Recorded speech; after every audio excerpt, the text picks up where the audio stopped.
দেশের নানা প্রান্ত থেকে বাস, ট্রেন ও লঞ্চে ঢাকামুখী সাধারণ মানুষ ও বিএনপির নেতাকর্মীরা উদ্দেশ্য বিএনপির চেয়ারপারসন বেগম খালেদা জিয়ার জানাজায় অংশ নেয়া। এ বিষয়ে আরও জানাতে নারায়ণগঞ্জ, সাভার ও গাজীপুর থেকে যুক্ত হচ্ছেন আমাদের সহকর্মীরা। প্রথমেই যাব নারায়ণগঞ্জে সহকর্মী সাবিত আল হাসানের কাছে। সাবিত, সাইনবোর্ড এলাকায় সড়ক পথে যানবাহনের চাপ কেমন দেখছেন?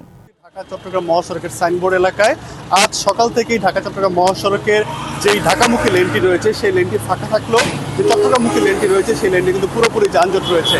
তবে চট্টগ্রাম থেকে ছেড়ে আসা যে সকল বাসগুলো রয়েছে সেই বাসগুলোর চালকরা আমাদেরকে জানিয়েছেন ঢাকা চট্টগ্রাম মহাসড়কের কাঁচপুর থেকে অন্তত সোনারগাঁর মেঘনা ঘাট পর্যন্ত দীর্ঘ যানজট রয়েছে, যার কারণে ঢাকা চট্টগ্রাম, ফেনী, কুমিল্লা সহ দূরপাল্লার যে সকল দূরবর্তী অঞ্চলগুলো রয়েছে, জেলাগুলো রয়েছে থেকে বা যানবাহনগুলো ঢাকায় প্রবেশ করতে বাধাপ্রাপ্ত হচ্ছে এবং বিপুল সংখ্যক খালেদা জিয়ার জানাজায় অংশ নেওয়ার জন্য বিপুল সংখ্যক নেতাকর্মী কিন্তু আটকা পড়ে আছেন এই যানজটের কারণে।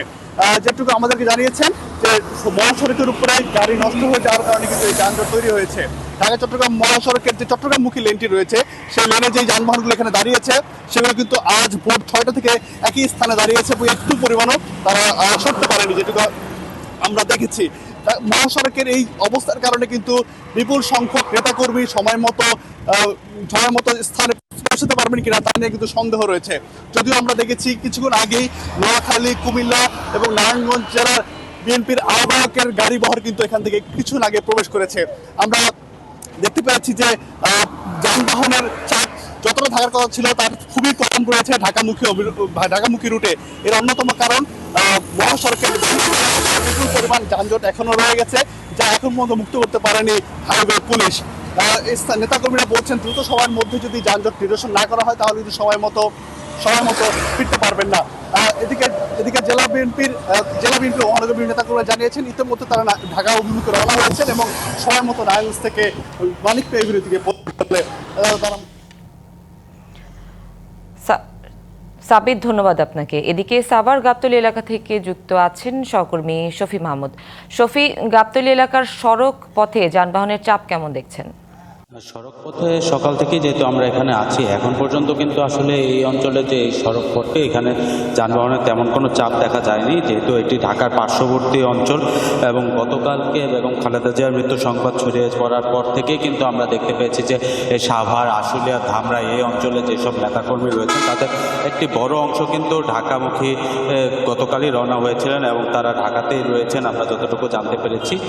পাশাপাশি যেসব নেতাকর্মী এখনও ঢাকা পৌঁছাননি তারা আজকে দিনে দুপুরের আগ পর্যন্ত ঢাকামুখী এই সড়কটিতে নামবেন এবং তারা ধীরে ধীরে ঢাকায় রওনা হবেন। যতটুকু জানতে পেরেছি যে এই অঞ্চলে যেসব নেতাকর্মী রয়েছে গতকাল দেখতে পেয়েছি আমরা তাদের মধ্যেও কিন্তু এই শোকের কারো চুল পড়া অনেক কমে গেছে। থ্যাংক ইউ মা। চুলের ভিটামিন জুই মাল্টিভিটামিন কোকোনাট অয়েল।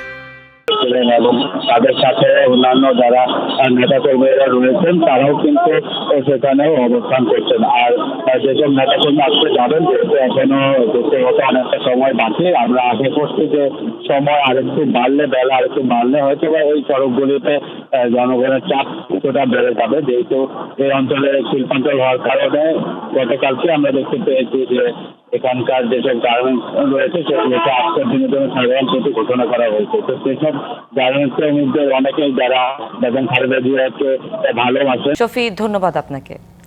এদিকে গাজীপুরের টঙ্গী এলাকায় খবর জানাতে আমাদের সাথে যুক্ত আছেন সহকর্মী মাহমুদা শিকদার। মাহমুদা, টঙ্গী এলাকার সড়ক পথে কেমন ভিড় দেখছেন? জানেন যে গাজীপুর কিন্তু রাজধানীর একদম সন্নিকটের একটি জেলা এবং এখানকার কিন্তু যারা নেতাকর্মী আছে, বিশেষ করে সিনিয়র যারা নেতাকর্মী, তারা বেগম খালেদা জিয়া যেদিন মারা গেছে সেদিনই কিন্তু তারা রাজধানীতে চলে গেছে এবং তখন থেকে কিন্তু তারা রাজধানীতেই অবস্থান করছে, যার কারণে গাজীপুরের টঙ্গী বলি বা অন্যান্য যে এলাকাগুলো আছে সেই এলাকাগুলোতে নেতাকর্মীদের যে রাজধানীমুখী যে একটি চাপ, সেই চাপটি আসলে তেমন একটি লক্ষ্য করা যাচ্ছে না। আর তাও যা আছে তা সেটি হলো ব্যক্তিগত গাড়ি নিয়ে আসলে তারা বেশিরভাগ যাচ্ছে, প্রাইভেট কার, হাইস, এইগুলোর মাধ্যমেই কিন্তু যাচ্ছে। এবং আমি যে এখন যেখানে আছি এটি খুবই গুরুত্বপূর্ণ একটি জায়গা, সেটি হলো তুরাগ নদীর উপরে বিআরটির যে ফ্লাইওভার আছে সেই ফ্লাইওভারের উপরেই আছি। এখানে থেকেই কিন্তু আসলে একদম রাজধানীতে প্রবেশদ্বারই বলা যায়, যে এখানে আপনি দেখতেই পাচ্ছেন যে মহাসড়কে আসলে তেমন একটি চাপ নেই। এখানে লোকাল কিছু গাড়ি দেখা যাচ্ছে এবং তার পাশাপাশি খুব সামান্য কিন্তু দূরপাল্লার গাড়ি দেখা যাচ্ছে। এবং দূরপাল্লার গাড়ি কম থাকার কারণটি হিসেবে আমরা যেটি জানতে পেরেছি যে দূর দূরান্ত থেকে, বিশেষ করে কিশোরগঞ্জ, নেত্রকোনা, ময়মনসিংহ, তার পাশাপাশি শেরপুর, টাঙ্গাইল, এদিক থেকে আসলে যেসব নেতাকর্মীরা তারা গতকাল রাতেই কিন্তু দূরপাল্লার গাড়িগুলো ভাড়া করে আসলে ঢাকার উদ্দেশ্যে রওনা দিয়ে চলে গেছে, যার কারণে সকাল থেকেই কিন্তু আমরা ঢাকা টাঙ্গাইল মহাসড়ক এবং ঢাকা ময়মনসিংহ মহাসড়কে কিন্তু একদমই গাড়ির চাপ আমরা কম লক্ষ্য করছি। এর পাশাপাশি এই জায়গাটিতে এসে কিন্তু আমরা হাতে গোনা কিছু সাধারণ মানুষ, একদমই সাধারণ, যারা আসলে রাজনীতির সাথে তাদের কোনো সম্পৃক্ততা নেই, তাদেরকে আমরা দেখেছি, যেমন মসজিদের ইমাম, তারপর পড়াশোনা করছে কিন্তু বিএনপি দলকে পছন্দ করে, এরকম অনেক মানুষকে আমরা দেখেছি যারা আসলে রাজধানীমুখী জানাজায় অংশগ্রহণের জন্যই কিন্তু তারা ছুটে যাচ্ছে এই শীতকে উপেক্ষা করে, শুধুমাত্র জানাজায় অংশগ্রহণ করাটাই আসলে তাদের লক্ষ্য। এছাড়া কিন্তু ট্রেনেও তেমন আমরা চাপ লক্ষ্য করিনি এবং দূর থেকে যে গাড়িগুলো আসছে সেই গাড়িগুলোতে এখন কিন্তু চাপ খুবই কম। তো এই ছিল এখন পর্যন্ত যে গাজীপুরের যে দুটি মহাসড়ক, ঢাকা টাঙ্গাইল এবং ঢাকা ময়মনসিংহ মহাসড়কে নেতাকর্মীদের যে চাপ সেটি আসলে খুবই কম। সেটি সম্পর্কে সর্বশেষ তথ্য বেলা বাড়ার সাথে সাথে যদি চাপ বাড়ে তাহলে অবশ্যই আমরা আপনার মাধ্যমে সেটি দর্শকদেরকে জানিয়ে দেব। মাহমুদা, ধন্যবাদ আপনাকে।